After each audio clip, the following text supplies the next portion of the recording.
Good afternoon, everyone. Let's try this again. Good afternoon, everyone. That's what I'm talking about. Good afternoon. My name is Cesar Rolón, and I'm the founder and co-principal for Latino Fashion Week in the United States, based in Chicago. And we have a national tour that takes us to Dallas, Los Angeles, and Miami. So we've been in existence now for 8 years. We hope that you follow us, hashtag Latino Fashion Week, and also visit our website at Latino Fashion Week, LatinoFashionWK.com. So without further ado, we have an exciting bunch of panelists here this afternoon, but moreover, as I had expressed to these 5 beautiful young ladies, is that I want controversy. I want this to be nice and juicy, because we're talking about fashion. We're talking about the industry, what the industry is not doing, what they could be doing. And I want to share something with you that recently just happened last week. I was actually in Plataforma Fashion Week in Colombia, and I was out there for a couple of days watching all the shows. And one thing that bothered me, and I definitely want to share it because of the fact that, again, coming from someone who actually executes fashion shows, is that in the runway shows that I actually experienced in Barranquilla, there was not one model of color on the runway. All of these ladies that were actually on the runway were blonde hair and blue eyes. And we're in Colombia. So it just didn't make any sense to me. And it's sad and it's a shame that still in this industry that the reflection of our culture still doesn't resonate on the runway. And I know that in Latino Fashion Week, we kind of, we tend to change that because of the fact that our tagline is by Latinos for everyone. And I'm hoping that some of this conversation today will branch off into what we're looking for as well in the industry. So without further ado, I'm going to individually introduce our bloggers, and I'm just going to go ahead and read their bios individually. First with Mimi G Style. Mimi, raise your hand. She began sewing at the early age of 12 while spending many summers visiting with her aunt. She's an amazing couture designer and tailor. She spends her days sewing in a sewing room that has stitching her Barbie clothes from her fabrics. Sewing became a creative outlet. I think you said your mom was your guinea pig? Okay. Unable to afford lessons, and she spent every day teaching herself through trial and error. In 2008, she began blogging as a living diary of her own personal sewing adventures. In 2011, she began to blog as a purpose and quickly amazed a staggering 5.8 million views in 1 year's time. The popularity of one of her fashion sewing tutorials, pattern reviews, and the trends look less and have turned her personal blog into a full-time business. Let's give it up for Mimi Style. Thank you. Next, we have Jessica Alejandro. The fashion blog expert, blogger, vlogger, influential Jessica Alejandro was born and raised in Guatemala. With an influence of her mother, she knew that fashion and femininity would be a part of her day-to-day basis. She always had a desire to do something productive and move forward as a thriving woman. When she came to the United States, she found herself once again with a passion to reemerge in fashion. She then realized that her style was a little scarce. Resources for Latin women on the web concerning fashion and style were not to the greatest of importance. That led her to create a YouTube channel called Jorik?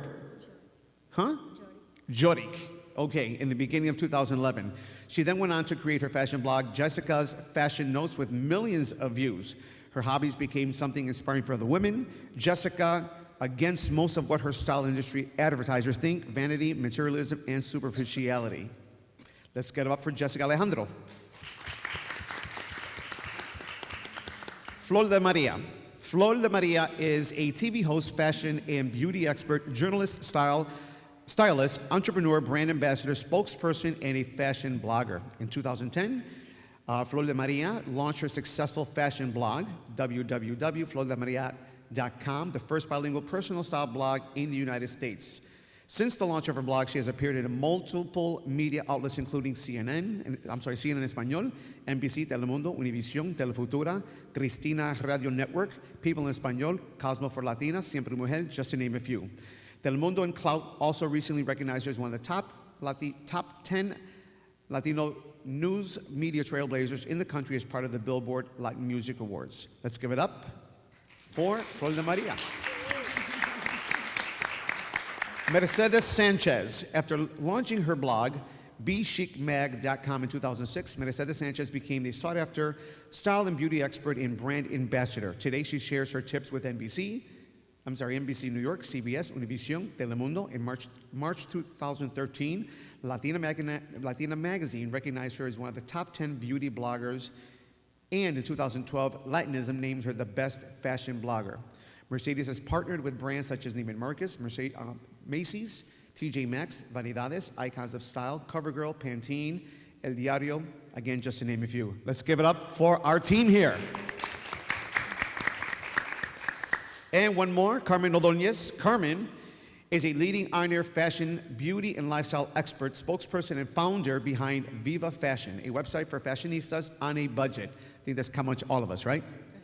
All right. A website for fashionistas on a budget, which launched in 2008. She has appeared in numerous media outlets, including the New York Times, Style Network, Univision, CNN en Español, MSN Latino, People en Español, NBC, Fox, Mary Claire, Cosmopolitan for Latinas, Telemundo.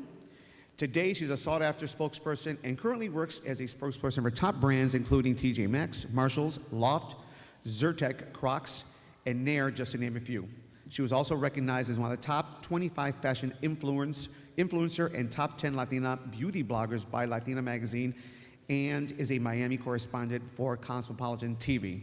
Again, Carmen Ordonez. All right, so pretty much what we're going to do here is that I'm going to ask a couple of questions, but moreover, I know that what's been taking place in a lot of these sessions, that is the dynamics of Q&A. And I know there's a lot of questions that each and every one of you have. So think of those questions, and please don't be scared, because again, this is all about education, fun, and like I said, controversy. Why you look at me? Because you're from the Shy. All right, ladies. So let's talk about your blogging and your style. You know, how does one monetize a blog and build your audience? Who wants to go first? I'll start. There are a million ways to monetize your blog. I think at a certain point, when you get a certain amount of followers, you need to start thinking about how you can make money from blogging if that's what you want to do. And aside from the regular sponsorships, partnerships with other brands, working with other bloggers, and putting yourself out, especially in your local area, makes it easier to get, into magazines and your local newspapers. And once people start to recognize your outreach, then it's easier to be able to put yourself out there in a way that people will pay you to speak about their brands, to write about their brands, and to promote their brands, which I think a lot of bloggers initially think that's the way to make money. But I've monetized my blog in so many different ways, because I'm a DIYer. So I sew 98% of my clothing, and I teach other women how to make things, like pencil skirts and maxi skirts and things that are like must-haves in your closet. And because of that, I've been able to turn my DIY into a business, and I sell all of my tutorials and classes, workshops. I do a conference every year where my fans come out and we spend 2 days doing all. So I've turned what I do, what I love to do, into a business. And so I think if you can figure out a way to do what you do or what you love to do, and then turn it into something that brings in revenue, makes it a lot easier than just depending on sponsorships and brands. Can I mention something? And I know, I'm not sure, I just got in today, I don't know how many new bloggers there are here, but I remember when I first started back in 2006, blogging existed, but it wasn't as strong as it was today. And many times I had to contact certain brands and asking them to send me stuff so that I can either do like a giveaway and kind of a preview, or my thoughts on the blog, kind of just mentioning the brand and my own personal thoughts on it. So for those kind of things, I wouldn't charge, because I'm kind of contacting them and I'm interested in them. But as soon as the table started turning and brands started contacting me, asking me to do things for them, that's when I'm like, wait a second, this is a business now. And that's when you have to start thinking about your rates, how much are you going to charge for this particular thing, whether it's a blog post or a tweet or a TV segment. That's when you start thinking about charging, when people are asking you to do things for them. Right, but I also think that, at least in my case, I decide and choose whom to work with, because sometimes if you are getting paid for everything, at least in my case, I do my blog is a street style blog. You know, I do a little bit of beauty, but it's mainly street style. And by the way, my blog is flordemariafashion.com. Nope. Just a little correction. Okay. The fashion was there. But anyways, there's, you know, as you start blogging, I don't know how many new ones are here, but you have to pick and choose. You know, there are things that I don't get paid for everything. Yeah, there's campaigns I choose to work with that, you know, go accordingly with who I am and what I am. You know, but there are things that most of the time I'm not getting paid for, you know, wearing shoes or clothes, but there are things that come with that. And of course, you gotta get smart. I started my blog in 2010. And when I started my blog, I saw there was a lack for bilingual blogs in the United States. There's a lot of blogs that are either in Spanish or in English. My blog is one of the few that are, I mean, in street style that are bilingual. And I think, you know, because it's, once again, street style, you're more limited to the brands you're working with. But there's so many other things you can do. You can be a brand ambassador. You can, you know, do styling. I do styling on the side. You can sell advertising. Now, with social media growing so much, a lot of brands are also contacting you, not only because of the blog, but just to do some certain campaigns that are just mainly social media. So there's different things you can do, you know, within the blog. And you have to be responsible. Because I think that a lot of, especially new bloggers, will tend to take opportunities that come to them because they want to work with brands so badly they think that that's going to launch them. But what it does is, you know, the biggest thing is not even monetizing, because if you don't have an audience, you're not monetizing nothing, because it's not coming. So your number one priority is always your audience. My fans are my number one priority. I will not sponsor anything that I don't truly believe in, have worked with, own, want to work, you know what I mean? Like, I won't just do something because you're paying me to do it.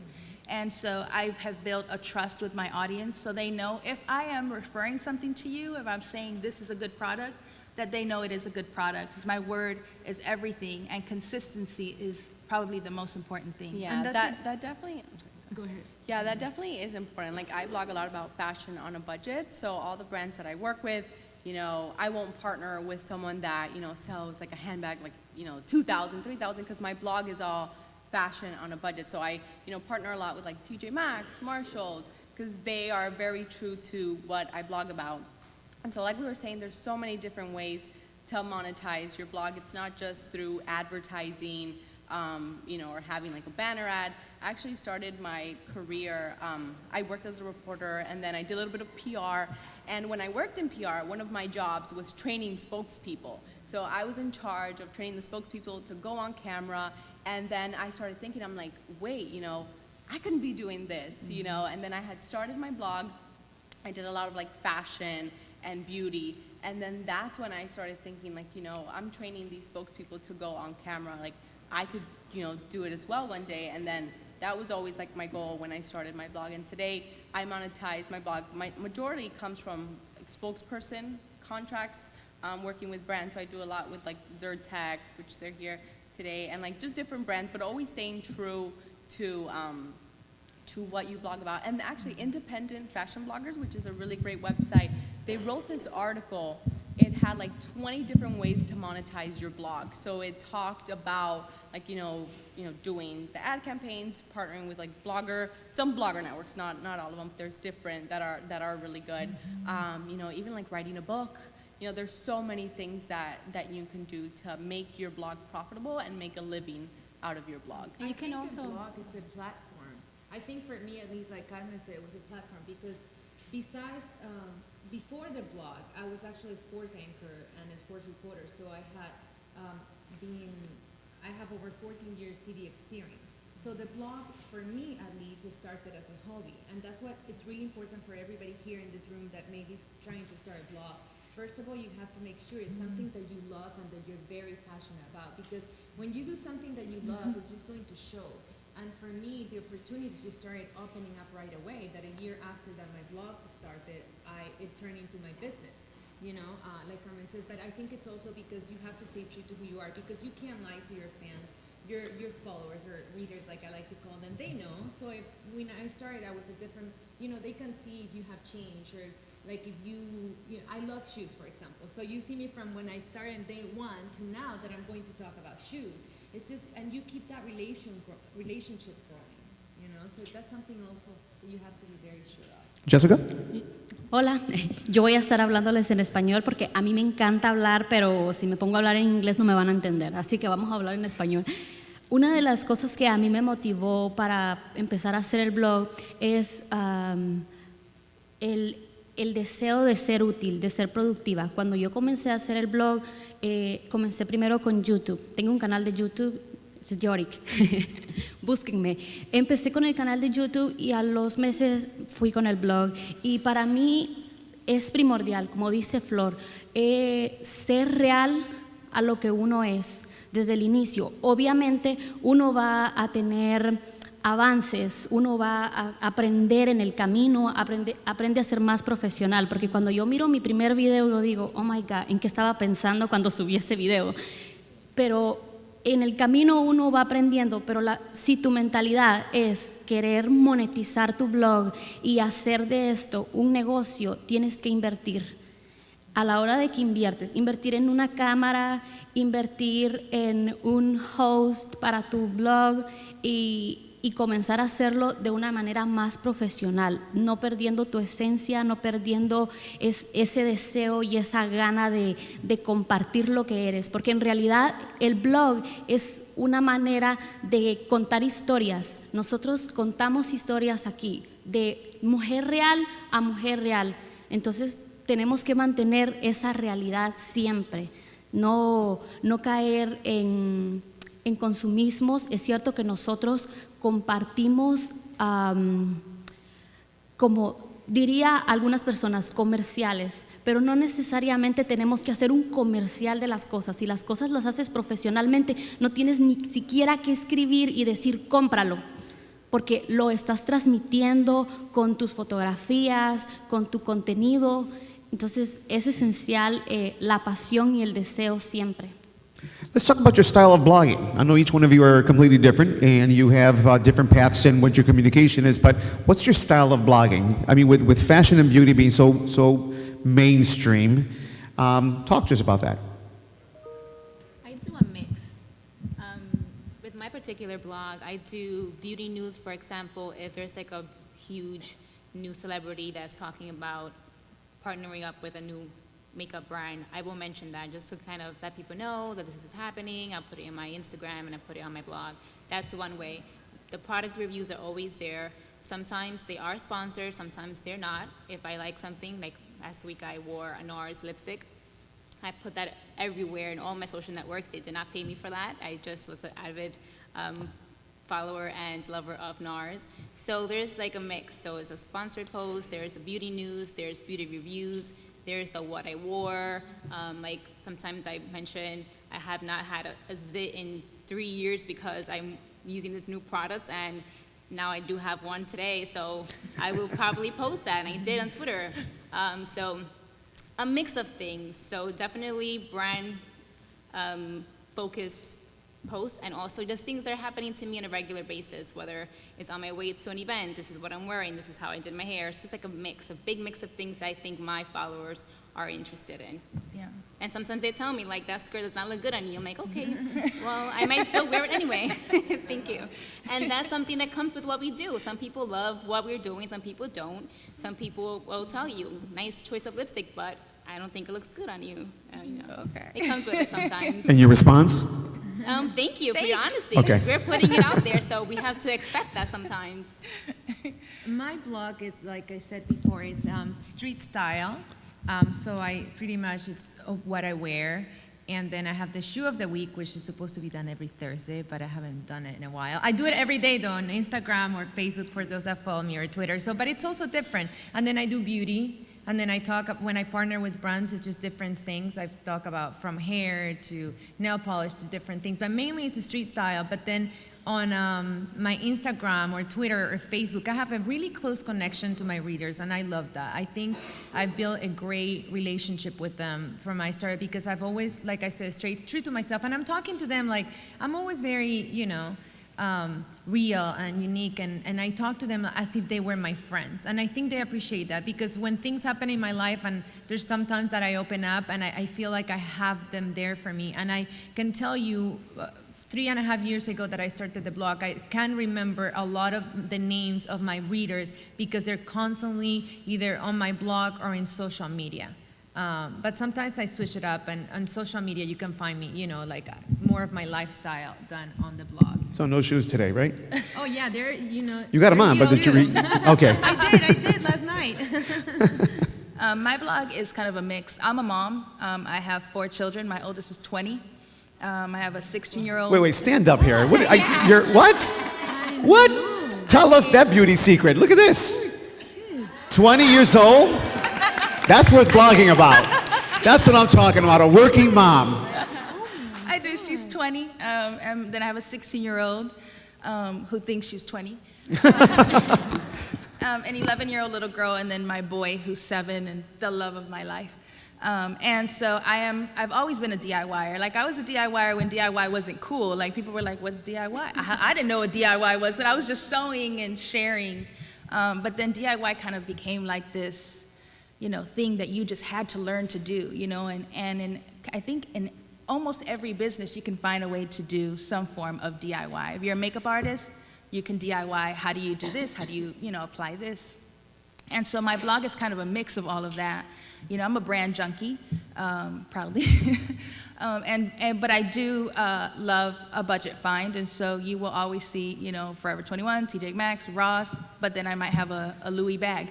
So I've taught, how to mix kind of your key items that are classic pieces that'll last you your lifetime with things that are on trend and kind of change by the minute, And then, of course, I teach all the time. That's probably what most people know me for, is teaching other people how to make something for themselves. I can teach you how to go buy a skirt, and you can do that, but then why not teach you how to make a skirt that then you can do over and over and over again? And then because I am a mom, I blog about, my kids, what they did, and what's going on in my household, so people feel like they know me, when I'm walking down the street and people, come and hug me and, oh my God, I follow you, and they know like my kids' names, and and I think this is really important. I always take time at the end of the day, no matter how tired I am, to go through Facebook and Instagram and my blog and answer as many questions as I can, because I think that at a certain point, some bloggers, for lack of a better word, get full of themselves, and you start to lose sight of what's important. And you kind of see a disconnect with the blogger and the fans. And so I think that it's important, and I think we all do a really good job of that, of staying in touch with your fans. And, you can't answer everybody. It's just not even possible, for me at this point. But just try and stay connected, so that when I blog about something or talk about something, they feel like it's genuine and they know me, and we can, build on that kind of platform.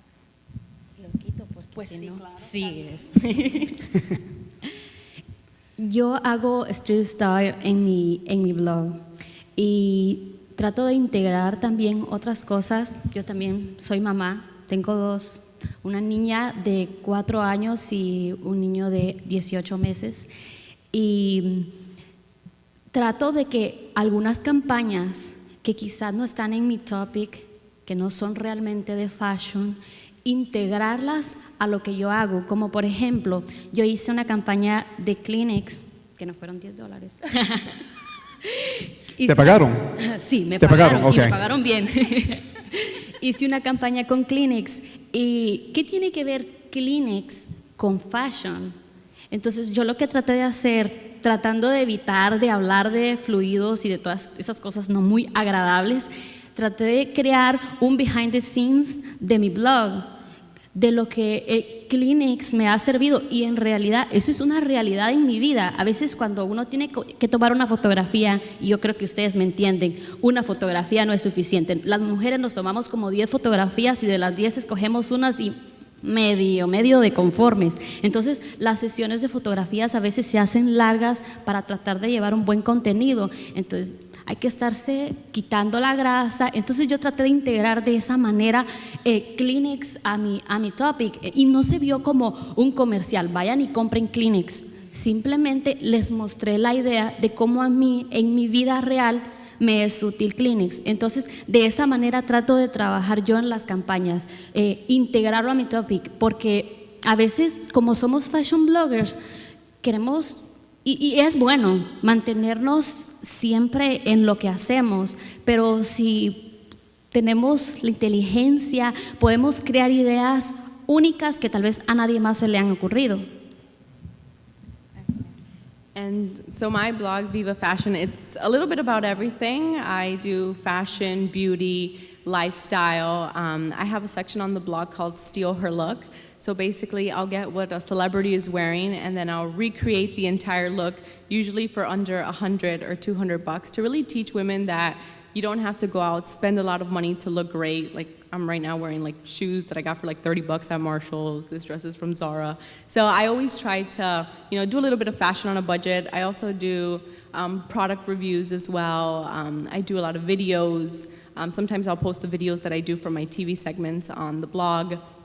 And then as well, I like to have that connection with my readers. So on Fridays, I do a post called Happy Friday. So I'll share a little bit of my son, who just turned 1. So I'll share a little bit of, my trouble trying to get him to eat his food, to, fun things that we're doing to try to spice up our routine and do things together. I also share a little bit of my faith. That really plays a big role in my life. So yeah, just a little bit of everything you could find on my blog. And then I do a little bit of, what I wore type thing of the outfits that I wear. So my next question here is, let's talk about our audience and what we comprise of course, being Latinos, being Latinas, we're such a huge number. Are the brands actually listening? Are they listening to what information you're sharing, what you're captivating, and are they actually really engaging? Are they paying? And what are your 3 favorite brands right now? I think when I started in 2010, and I wasn't blogging full time, I realized that brands had started to reach out to me, and a lot of my colleagues as well that I've worked with Carmen and Mercedes in a few campaigns and workshops with Carmen. But I think now I see the need for the brands. They're starting to realize what a huge market the Latino market is. The woman, I think Latino women spend a lot of money on clothes, on shoes, on beauty, on hair products, on everything. And I think more and more we're seeing brands spend more. And I've worked with L'Oreal, with Neutrogena, with Jergens, with CoverGirl, with a lot of brands, Clinique, Lancome, that are starting to realize, you know what, there's a market out there. And I think it's going to continue to grow because at the end of the day, I think Latinos are one of the people that spend more money when it comes to, fashion and beauty. Yeah, definitely. I mean, I remember when I first started off, it was really hard to kind of, for brands to see the impact that bloggers have. But nowadays, you see a lot of brands partnering with bloggers, using them as their spokesperson as opposed to using a celebrity, because women can relate to us because, they see us as, kind of like the girl next door as opposed to a celebrity, which kind of is like up there. But, definitely it has really changed. And, I work with several brands that are really good at seeing the impact that Latinas have. And like Flor mentioned, like the Hispanic market is such a growing market right now. I think, I don't know, just like some Nielsen report said that it's like $1.3 trillion that they spend. It's like so much money. And I think brands now are starting to get more savvy on partnering with brands and partnering with bloggers and making that partnership more like organic and more natural. But yeah, definitely, it's really great to see those brands taking notice and like what we do when, the impact that we have when they do partner with us. I think it's another thing that maybe, especially bloggers who are newer to the industry, is they don't realize that brands are constantly watching you. They're watching you when you don't know they're watching you. Every time you tweet something, you hashtag, you tag them, they see it. They have people who sit there all day and monitor what is being said about their brands. And so as a blogger, I am always cautious of what I say, what I tag, what I post, even on my Instagram, which I feel is kind of like a more personal social platform. I'm always really careful to make sure that they see me as a professional, because that's the number one thing. They understand that, I'm not some chick sitting at home, with a laptop writing some blog posts. Like, this is my business. I wake up every morning, I work, 60 hours, 70 hours a week on my blog. So I take that very seriously, and I think that brands watching know that. They know that about certain bloggers. They know that, they know what your numbers are. Most of the time we post them. And so I think that when you carry yourself in a very professional manner and you keep your blog and express that it is a business to be taken very seriously, that the brands now are a lot more receptive to that. They, when they call me, when they call my manager, when they call my agency, they know that they can't, get me to do something for peanuts or, sponsor for free, or because they want to send me a t-shirt or a pair of shoes because I'm not blogging about your shoes. In the beginning, it's different. In the beginning, I would take certain things that would come to me because that's just how you grow your blog, And I would reach out, like you said, like Mercedes says, to certain brands that maybe back then were not really aware of our reach. Now it's a lot easier because now my phone rings as opposed to me having to reach out. But I think that they are a lot more aware and they are willing to pay. But you have to set the standard for yourself. You have to know what your blog is worth, because you're not going to tell me what my blog is worth. I know what my reach is, and so I know that if you send me a pair of shoes and I blog about it, I'm selling you out. No matter what. And so because I know this, I'm confident enough so that when they send me a number, I can say, no, we need to renegotiate that.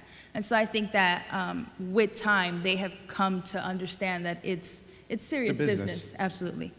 One trend that I'm beginning to notice is that I think for the most part, many of us work alone. For example, a brand would reach us individually to work with them on a particular campaign or whatever.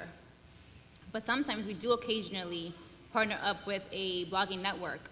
I've partnered up with blogging networks that are majorly just about Latinas. The brand contacts them because they know that they have all these Latina bloggers under their network. However, one thing I am beginning to notice right now is that some general market blogging networks are also tapping into Latinas, and they have like their key token, 1 or 2 or 3 or 4 or 5. What they're noticing is exactly what we've been knowing for years and years and years, is that we are a huge market and that we know our worth. Now they're kind of waking up and realizing this, and they're choosing gradually getting into the Latina market, and it's happening. So I think there's more opportunities now in both aspects, where there's a blogging networks that are Latina focused, and there's also the general market ones that are now tapping into the Latina market. Let me see, I was going to say something else, I forgot what it was. So that's just more opportunities, I think, for us, and we have to realize that and definitely remember our worth because of that fact. And I think it's also important to have kind of like a go-getter mentality, and sometimes don't wait for like the brands to come to you for opportunities. Like lay out a plan for them. Like I actually, when I was pregnant, I actually, was buying a lot of things in my nursery that were Pottery Barn kids, and I was like, you know what? I should send them an email. Tell them, what about we do a video on how to decorate a nursery. So I actually, emailed them, told them the idea, put together like a media kit with like all the information.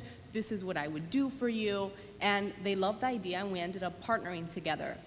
So definitely, come up with ideas. Don't wait for the brands to come up with the ideas. Tell them like, this is a campaign we could do. Because that's how a lot of those blogger network works. They are coming up with the campaigns, and then they, tap us to do, but come up with your own ideas and reach out to the brand. But again, do it professionally, like put together like a whole presentation. Like I put together like a PowerPoint, like 20 slides, like, you don't even have to buy the furniture. I already bought the furniture from Pottery Barn Kids. Like you just have to sponsor the video. So they ended up, paying for me to do the video and do that. When there's certain brands that I think generally people just, you have like your certain brand of shoes, you have your certain brand of whatever. And so I'm a Steve Madden junkie. I probably like own the store. And so when I started to realize, I was like, wait a minute. I'm like, I post every day, because I blog 5 days a week. I said, and there's about, Steve Madden about 4 days of the week. I was like, okay, hold on, let's let's call Steve Madden, so you have to like really work with what's in your daily life anyway. And then like she said, just make sure that when you do it professionally. And a lot of times they're really open to it because they might not be thinking about it. Like they might not have thought about, how I can implement, this current shoe or whatever into, the market. And so you as a blogger have an opportunity to give them that idea. Say, you should do it this way. And, I'm the person to do it. Al inicio del social media como que los latinos estábamos un poco discriminados, se puede decir, pero ahora somos más y estamos dando nuestro propio valor. Yo me siento valorada al ser una latina y al poder hacerlo también en español y podemos llegar a muchas personas. Entonces eso la marca se da cuenta del valor que nosotros tenemos y ahora hay muchísimas oportunidades, inclusive cuando campañas salen específicamente para americanas, si ellos ven el alcance que uno tiene, los números que uno tiene, ellos deciden trabajar con uno también. Yo he tenido campañas que son exclusivamente para americanas y me han dado la oportunidad y yo digo, nosotros los latinos tenemos valor en este país y tenemos que saber aprovecharlo, no desperdiciar y despreciar lo que nosotros somos, no hacer. En mi blog pongo cosas que a mí me gustan, que a mí me encantan, algo que yo amo, yo lo voy a poner ahí, me estén pagando o no me estén pagando, pero en realidad muchas cosas también ellos están teniendo una publicidad de gratis, entonces es ahí donde nosotros tenemos que darnos ese valor, trabajar profesionalmente por alcanzar, no vamos a decir números, porque las personas no son como números, sino que una audiencia que nos respalde para nosotros poder decirle a la marca, mira, yo tengo esto y esto es lo que yo te puedo ofrecer y ser constante en lo que uno hace. All right, I'd like to open this up for question and answers. Yes, ma'am. Stand up. My name is Claudia and I'm from Dallas. I actually want to go to the Latino Fashion Week. Well, we'll talk right after this. Absolutely. I have more of a technical tool question. So I recently started a business and I have nothing to do with fashion. I'm sports marketing, soccer is my life. But on this side, I needed something to keep me off the field.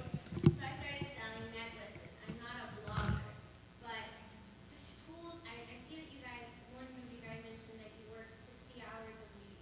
So I do this on this side, and I see that there's Instagram, there's Twitter, there's Facebook, there's all these mediums. But how do you keep yourself organized? Having 4 children. Well, I mean, you go back and forth between accounts, you go back and forth between your personal, between your business, between your blog. Yeah. You can go crazy. No, it's a lot. It's really overwhelming. I mean, it can be really overwhelming. I think at a certain point you kind of build, or you should build yourself a system, that you work every day. And I think it's hard for some of us who I work at home. I sometimes can blog in my pajamas or nothing. And I'm just keeping it real. That's what I'm talking about. And so I think it's really important that I set a schedule for myself, because having the TV there and the kids and, my son is like, Mommy, let's go to the pool. I'm like, ditch this, let's go. So I think it's really important that I've set a schedule for myself. So I know every day I have it's a to-do list.